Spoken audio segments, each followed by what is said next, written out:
Taituave John Hunkin is both a hard-working blue-collar Angelino and a Samoan chief, known in Samoan as a Matai. This is the story of how he came to be a Matai and how that has changed his life, giving him the respect and recognition that he has always sought. I chose to tell this story in part because of my own personal experience in Samoa, which began when at the age of 11 I lived with a Samoan family in a village of Western Samoa. I admired the culture because of its warmth and the strong sense of order and belonging that were missing in my own American background.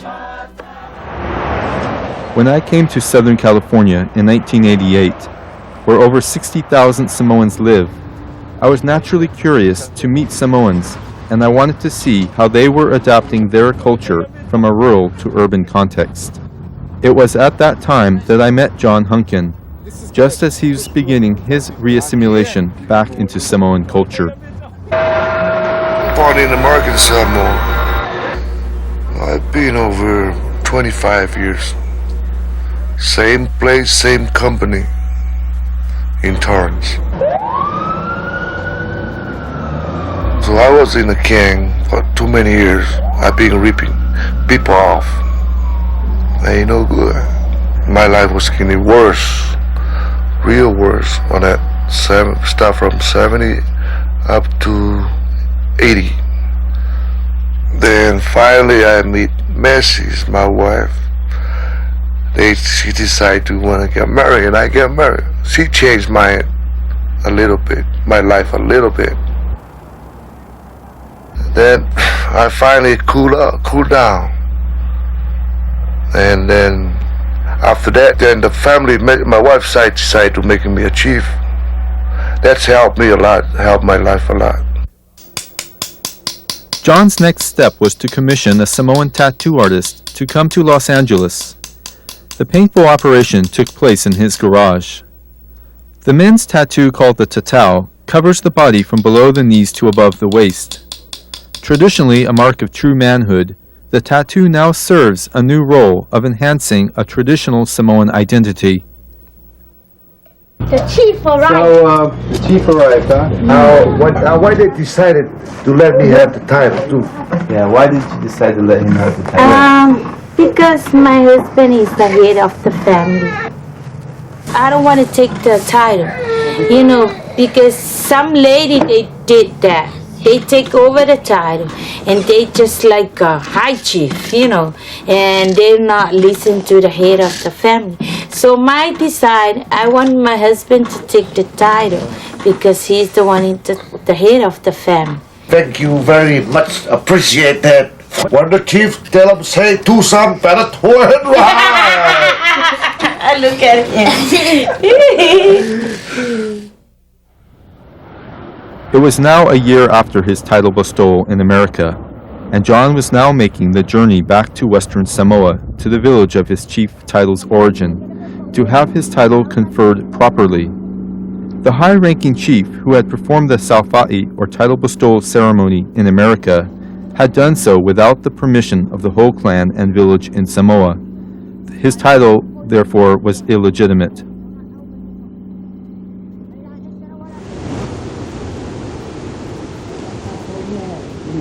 Samoan custom mandates that new title holders be chosen through consensus by all members of the descent group. This involves lengthy meetings that invariably bring out family conflicts, but which ultimately result in their resolution and the restoration of family harmony. Ole mea wa umana so la whip. Umana fai I America. But ele talafia nai malo mafau. Ele mau tu. Ole la talo saili. Pe sao. Pe se. Ama tu sao. Fa tai ma fan nolu. Fa tau nu le malanga al matai. Wa telo matai de fai ne Los Angeles. E o mai su ai na ko tupe. Ai liko kongol malo Samoa sif. Ale melo te fai. Te mana ala va o approve la va te au. Wo matai moni. Wo liko lo matai.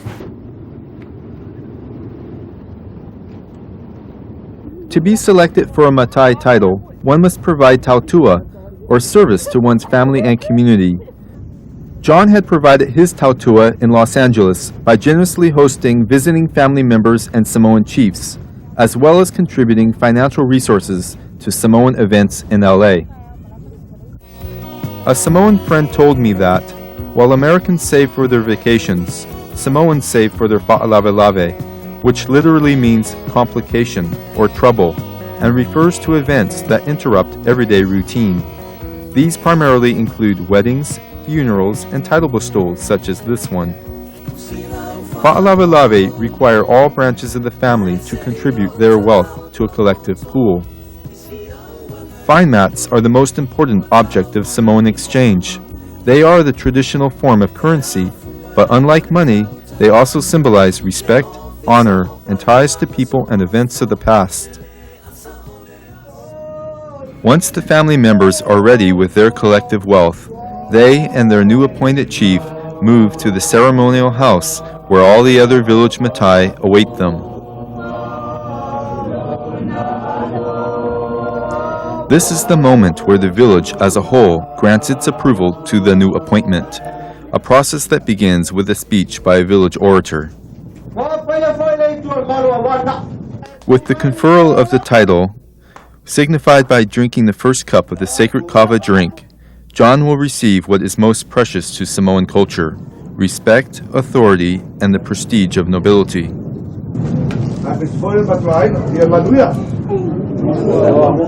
I gotta be careful. I have to now. I don't go back where I'm at before. Now I gotta be careful and talk real good. Try to learn how the culture is.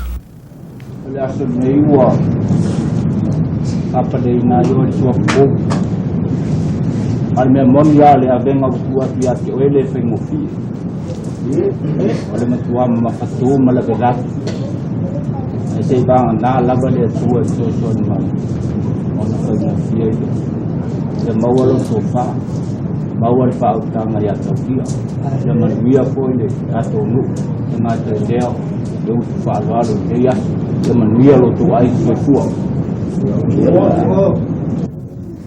Once all the matai have partaken of the kava, the family formally redistributes its wealth to the attending village, thereby demonstrating their respectful gratitude and generosity.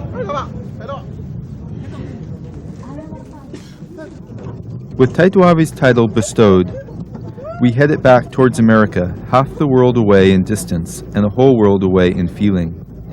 Taituave had come with over $3,000 in cash and gifts, and was returning with a valid chief's title and a new sense of his identity and responsibilities.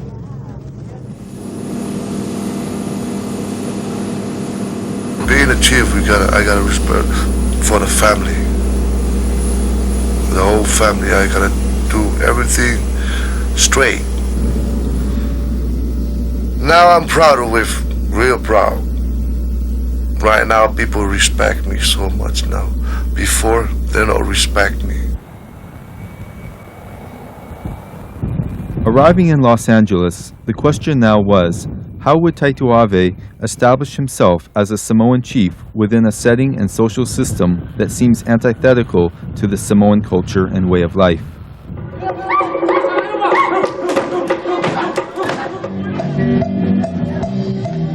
Chiefs are often called upon to help raise money for projects in Samoa and needs in Los Angeles. Each participating chief begins his or her dance with an initial pledge of money. Friends and family members wishing to show their support throw in more money to supplement that initial sum. This increases the prestige of his title.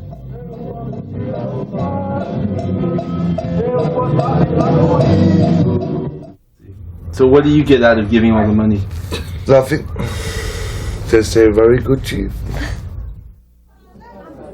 One of the other primary ways that Matai status is recognized and honored in Los Angeles is in the Fa'alavelave events, at which the Matai conduct the massive collection and redistribution of wealth. Vine mats continue to act as a form of symbolic currency in these exchanges. These activities oblige individuals to a system of mutual obligation within large networks of related people. Yeah, well, being a chief, it's not bad. It's not bad at all. But you have to use your head too. You gotta use your finance and everything. Because if you're stupid, you're gonna end up nothing. In Samoa, it'll be alright for me. They can do that over there because we live free in America. No, you gotta pay. Gotta sleep, pay. Gotta eat, pay. Everything's pay. In Samoa, no. It was not until the Compton Unity Festival in November 1991 that Taituave and other Matai of Compton, where 15,000 Samoans live, found a stronger integration between their chiefly status and the larger American system. They performed this kava ceremony for the mayor of Compton to begin a new working relationship between traditional Samoan leaders and the city government. What about your plans to go back to Samoa? Are you putting those plans off? I think I call it plans off. I wanted to work first for the community of Samoan because I'm a chief and I want to help all the Samoan live in Compton, all these gang members and all that. I want to help them out. That's my main part, what I'm aiming for. Boy, I'm so glad to be a chief now. I feel good about it because it changed my attitude, changed my life, and changed me real good.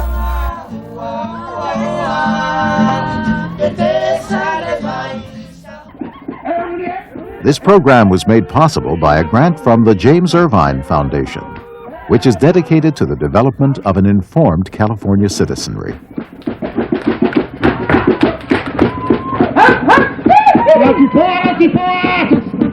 Let's